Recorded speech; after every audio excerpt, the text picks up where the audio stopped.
చూసి చదివేసి as these గా మాట్లాడదు ఈ బెట్టింగ్ రాని. ఈ పాప ఏమని ఈ బెట్టింగ్ రాని ఏమని మాట్లాడుతుందో వినిపిస్తా చూడండి. జగనన్నపై అమితమైన ప్రేమతో, అది ప్రేమ పిల్లలు దేవుడితో సమానం అంటారు. అవును, పిల్లలకి కల్మషాలు, కుట్రలు, కుతంత్రాలు ఏం తెలియదు.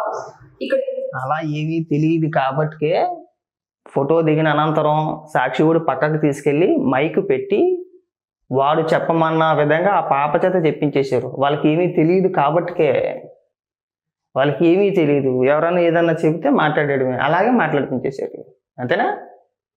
వాళ్ళకి ఏమీ తెలియదనే ఉద్దేశంతోనే కదా జగన్మోహన్ రెడ్డి ఆ స్థాయికి దిగజారిపోయాడు. మనం ఎవరిని విమర్శించాలి? పాప చేత రాజకీయాలు మాట్లాడించిన వాళ్ళని విమర్శించాలి. ఎవరు మాట్లాడించింది? సాక్షి ఎవరిది? జగన్మోహన్ రెడ్డిది, భారతిరెడ్డి గారిది. ఎవరినన్నాను నువ్వు? భారతిరెడ్డిని అనాలా? ఏమమ్మా భారతిరెడ్డి, చిన్నపిల్లల చేత రాజకీయాల గురించి మాట్లాడించకూడదు అని ఇంగిత జ్ఞానం నీకు లేదా అని చెప్పేసి నువ్వు ఆవుని విమర్శించాలి. ఇక్కడికి వచ్చి పనికిమాల డైలాగులు మా దగ్గర కొట్టమాక నువ్వా? ఇంకా మాట్లాడు. ఇప్పుడు ఏముందో వాళ్ళ నోట్లో చదివి మాట్లాడతారు. అవును, దాన్ని ఎలా మెలికలేయాలి, ఎలా దాన్ని మన కోసం వాడుకోవాలి, ఎలా దాన్ని అబద్ధ ప్రచారంగా చేసుకోవాలి, ఇలాంటివి చిన్నపిల్లలకు తెలియదు. నేను ఎవరి గురించి మాట్లాడుతున్నానంటే, మొన్న జగనన్నపై అమితమైన ప్రేమతో, అది ప్రేమ కంటే కూడా అంతకంటే ఎక్కువ పదం ఏమన్నా ఉంటే దాన్ని పెట్టాలి అక్కడ. అంత అమితమైన ప్రేమతో ఒక చిన్నారి ఒక్క నిమిషం అని చెప్పి తనకి ఇష్టమైన వ్యక్తి కళ్ళెదురుగా కనపడితే ఆ ఆనందాన్ని ఆపుకోలేక ఒక్కసారి అడిగి మరీ వెళ్ళి జగన్తో ఫోటో తీయించుకుని ఆ ప్రేమని ఆమె ఒక చిన్న ముద్దు రూపంలో వ్యక్తపరిస్తే ఆ వీడియో చూసిన ప్రతి ఒక్కరికి, అంటే ఇంక్లూడింగ్ నాకు కూడా వీడియో చూసినప్పుడు కళ్ళు చెమర్చాయి ఒక నిమిషం. ఎంత నిష్కల్మషమైన ప్రేమ ఇది! ఇలాంటి ప్రేమ జగన్కి మాత్రమే సొంతం, ఎంత అదృష్టవంతుడు ఆయన అని ఒక నిమిషం నాకే గుండె బరువెక్కింది. ఇలా కొంతమంది ఆలోచిస్తే, కొంతమంది వాళ్ళ రాజకీయ ప్రయోజనాల కోసం, అంటే వాళ్ళకి ఇంకా చిన్నారులు లేరు కాదు, ఈ ఓవర్ యాక్షన్ చాలు. జరిగిన మ్యాటర్ నువ్వు పక్కన పెట్టేస్తున్నావు. ఇప్పుడు జరిగిన వ్యవహారం అంతా కూడా అందులో ఎక్కడ కూడా తప్పు లేదు. అభిమానం అందరికీ ఉంటుంది, ఉండొచ్చు, తప్పు లేదు. కానీ ఆ చిన్న పాప చేత జగన్మోహన్ రెడ్డి తన సాక్షితోటి రాజకీయాల గురించి మాట్లాడిపించేసి, మాకు అమ్మఒడి రావట్లేదు, జగన్మోహన్ రెడ్డి ఉన్నప్పుడు మాకు 15,000 రూపాయలు వచ్చేసేది, ఇంట్లో పరిస్థితి గడవట్లేదు, తినడానికి తిండి లేదు, మా నాన్నగారు ఏం చేయాలో మా నాన్నగారు కూడా అర్థం కావట్లేదు, ఇప్పుడు ప్రభుత్వం మాకు ఇస్తానని చెప్పేసి ఇవ్వట్లేదు, ఇలాంటి డైలాగులు సాక్షి కూడా ఆ పాప చేత కొట్టించాడు. చిన్న పాప, ఇంత పాప, 10 ఏళ్ళు కూడా ఉండవు ఆ పాపకి. అభం శుభం తెలియని ఆడపిల్ల చేత ఒక స్క్రిప్ట్ ఇచ్చే ఆడపిల్లకి నువ్వు ఇలా మాట్లాడేయమ్మా అని చెప్పేసి మాట్లాడిన తర్వాత ఆ వీడియోని సాక్షిలోని వైసీపీ సోషల్ మీడియానే తిప్పారు. ఎవరు ట్రోల్ చేశారు? మాట్లాడిపించింది ఎవరు? పబ్లిష్ చేసింది ఎవరు? సోషల్ మీడియాలో వైరల్ చేసింది ఎవరు? వైసీపీయే కదా. తీరా ఏంట్రా అని చెప్పేసి డీటెయిల్స్ కనుక్కుంటే ఆ పాప చదువుకునేది రవీంద్ర భారతి స్కూల్లో, సంవత్సరానికి ఒక 60,000 రూపాయలు ఫీజు, వాళ్ళ నాన్నగారు ఉండేది రెంటెడ్ ఇల్లు, 7,000 రూపాయలు అద్దంట. మరి 7,000 రూపాయలకి అంత లగ్జరీ ఇల్లు ఎవడిచ్చేస్తున్నారో తెలియదు, ఉండేది అపార్ట్మెంట్లో. పైగా వాళ్ళకి ఎందుకు వచ్చింది? స్క్రిప్ట్ కదా అది, క్లియర్గా తెలిసిపోతుంది కదా ఇది అంతా స్క్రిప్ట్ అని చెప్పేసి. పైగా ఇక్కడికి వచ్చి నువ్వు చెప్పి ఉపన్యాసాలు ఏంటి? అది ఎందుకు చెప్పట్లేదు? రాజకీయాల గురించి మాట్లాడడం తప్పు అని చెప్పేసి ఎందుకు చెప్పట్లేదు నువ్వు అసలు?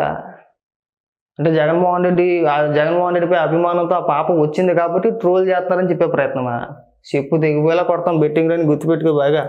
పిల్లలు లేరు, వయసుతో సంబంధం లేదు, ఏమి లేదు. అది వాళ్ళ రాజకీయంగా వాళ్ళు ఎలా మార్చేస్తారంటే, ఎంత అబద్ధ ప్రచారాలు చేస్తారంటే, ఈ పాప వాళ్ళ నాన్నగారు ఒక షాప్ లో నెల జీతానికి పనిచేస్తుంటే ఆ షాప్ అంతా ఆయనదే అని అబద్ధ ప్రచారాలు చేస్తారా? వాళ్ళ అమ్మగారు, దేవిక వాళ్ళ అమ్మగారు ఒక ప్రైవేట్ కాలేజీలో పనిచేస్తూ ఉంటే ఆవిడ గురించి తప్పుగా మాట్లాడతారా? ఏమి ఇంట్లో తల్లులు లేరా? మీ ఇంట్లో మీ అక్షలు లేరా? ఆ పాప ఎక్కడో దేవి నగర్ లో అపార్ట్మెంట్ లో ఎందుకు కట్ చేసావు? మిగిలింది ఎందుకు కట్ చేసావు అన్న. సరే ఎన్ని చెప్పి నువ్వు బెట్టింగ్ యాప్ ప్రమోట్ ఎందుకు చేసావు? నీ ఇంట్లో కుటుంబ సభ్యులు లేరా? నీకు అన్నదమ్ములు లేరా? నీకు అక్క చెల్లెలు లేరా? మీ కుటుంబ సభ్యులే. నీ కుటుంబ పోషణ కోసం బెట్టింగ్ యాప్లు ప్రమోట్ చేసి పక్కోటి జీవితాలు సంక్రాంతించేస్తావేమో. ఇలాంటి బెట్టింగ్ యాప్లు ప్రమోట్ చేసుకునే వాళ్ళు కూడా మాట్లాడుతున్నారంటే ఏమనుకో అర్థం కావట్లే. అన్నీ వదిలేసి ఎవడెలా పోయినా పర్వాలేదని చెప్పేసి అని బెట్టింగ్ యాప్లు ప్రమోట్ చేసుకునే బెట్టింగ్ రాణీలు కూడా వచ్చి ఇక్కడ మనకు ఉపదేశాలు ఇస్తున్నారండి. మాట్లాడు, ఇంకా మాట్లాడు. రెంట్ కొంటుంటే పాపం ఆ పాపని అపార్ట్మెంట్ అంతా వీళ్ళది, వీళ్ళు బాగా డబ్బున్నోళ్ళు కావాలని ఆ పాపని అక్కడ తీసుకొచ్చి స్క్రిప్ట్ రాయించి రెడీ చేశారు. స్క్రిప్ట్ రాసినట్టుందా వీడియో?